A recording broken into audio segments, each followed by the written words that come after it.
Item ಯಾವುದೇ ಇರಲಿ try ಮಾಡಿ ಆಚಿ ಚಿಕನ್ ಮಸಾಲಾ. ರಾಜ್ಯಾದ್ಯಂತ ನಾಳೆಯಿಂದ ಮತಪಟ್ಟಿ ಪರಿಷ್ಕರಣೆಗೆ ಆಕ್ಷೇಪವನ್ನ ಎತ್ತಿದೆ ಸರ್ಕಾರ. ಈ ಆಕ್ಷೇಪ ಅಂಶಗಳನ್ನ ಮುಖ್ಯ ಚುನಾವಣಾ ಅಧಿಕಾರಿಗೂ ಕೂಡ ಸಲ್ಲಿಸಿರುವಂತದ್ದು.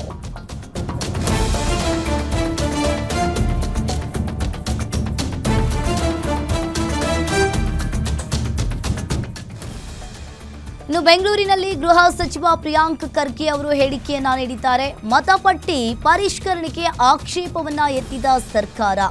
ಆಕ್ಷೇಪ ಅಂಶಗಳನ್ನ ಮುಖ್ಯ ಚುನಾವಣಾ ಅಧಿಕಾರಿಗೂ ಕೂಡ ಸಲ್ಲಿಸಿದ್ದೇವೆ. ಬೆಂಗಳೂರಿನಲ್ಲಿ ಗೃಹ ಸಚಿವ ಪ್ರಿಯಾಂಕ್ ಖರ್ಗೆ ಅವರು ಹೇಳಿಕೆಯನ್ನ ನೀಡಿದ್ದಾರೆ. ಯಾವ ಆಧಾರದಲ್ಲಿ ಜನರನ್ನ ಮತದಾರರ ಪಟ್ಟಿಯಿಂದ ಹೊರಗಿಡ್ತಿದ್ದಾರೆ? ಇಲ್ಲಿ ಸ್ಪೆಲ್ಲಿಂಗ್ ತಪ್ಪಾದ ಮಾತ್ರಕ್ಕೆ ಮತದಾರರ ಹಕ್ಕು ಕಿತ್ತುಕೊಳ್ಳೋದಲ್ಲ. ಇದರ ಹಿಂದಿನ ತರ್ಕ ಏನು ಅಂತ ಆಯೋಗವನ್ನ ಕೇಳಿದ್ದೇವೆ. ಗೊಂದಲ ಇದ್ರೆ ಟ್ರಿಬ್ಯುನಲ್ನಲ್ಲಿ ಕೇಳಲು ಅವಕಾಶವನ್ನ ಮಾಡಿಕೊಡ್ಬೇಕು. ನಮ್ಮ ಪ್ರಶ್ನೆಗಳಿಗೆ ಉತ್ತರವನ್ನ ಕೊಟ್ಟು SIR ಮಾಡಲಿ. ರಾಜ್ಯದಲ್ಲಿ ಈ ಬಗ್ಗೆ ಜಾಗೃತಿಯ ಅಭಿಯಾನವನ್ನ ಮಾಡ್ತಾ ಇದ್ದೇವೆ ಅಂತ ಹೇಳಿ ಬೆಂಗಳೂರಿನಲ್ಲಿ ಗೃಹ ಸಚಿವ ಪ್ರಿಯಾಂಕ್ ಖರ್ಗೆ ಅವರು ಹೇಳಿಕೆಯನ್ನ ನೀಡಿರುವಂತದ್ದು. ಕ್ಯಾಬಿನೆಟ್ ಕೆಲವು ಆಕ್ಷೇಪಗಳನ್ನು ವ್ಯಕ್ತಪಡಿಸಿದೆ. 8 ಆಕ್ಷೇಪಣೆಗಳನ್ನು ನಾವು ಲಿಖಿತ ಮೂಲಕ ಚೀಫ್ ಎಲೆಕ್ಷನ್ ಕಮಿಷನರಿಗೆ ಕೂಡ ಹೋಗಿ ಸಬ್ಮಿಟ್ ಮಾಡಿದ್ದೇವೆ. ಉದಾಹರಣೆಗೆ ಲಾಜಿಕಲ್ ಡಿಸ್ಕ್ರಪೆನ್ಸಿ ಅಂದರೆ ಏನು, ಅದರಿಂದ ಯಾವ ರೀತಿ ತಾವು ಜನರಿಗೆ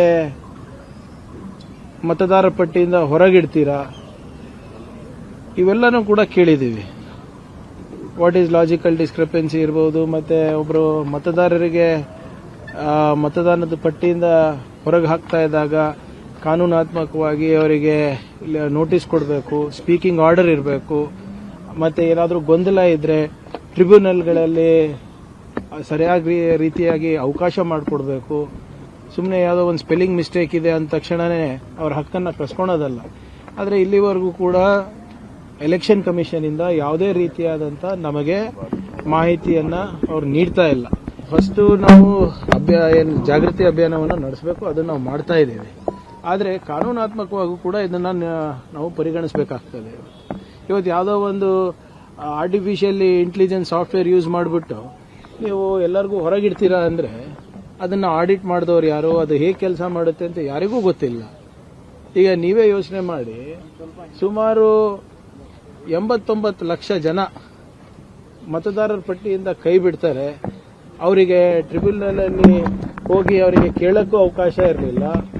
ಒಬ್ಬ supreme court judge, retired supreme court judge ಯಾರು ಟ್ರಿಬ್ಯುನಲ್ನಲ್ಲಿ ಇರ್ತಾರೆ, ಅವ್ರು ರಾಜೀನಾಮೆ ಕೊಟ್ಬಿಡ್ತಾರೆ. ಇದು ಮಾಡ್ಲಿಕ್ಕೆ ಆಗೋದಿಲ್ಲ, 4 ವರ್ಷ ಬೇಕು ಆಗುತ್ತೆ ಅಂತ ಈ ಪ್ರಕ್ರಿಯೆ ಮುಗಿಸ್ಲಿಕ್ಕಂತ ರಾಜೀನಾಮೆ ಕೊಡ್ತಾರೆ.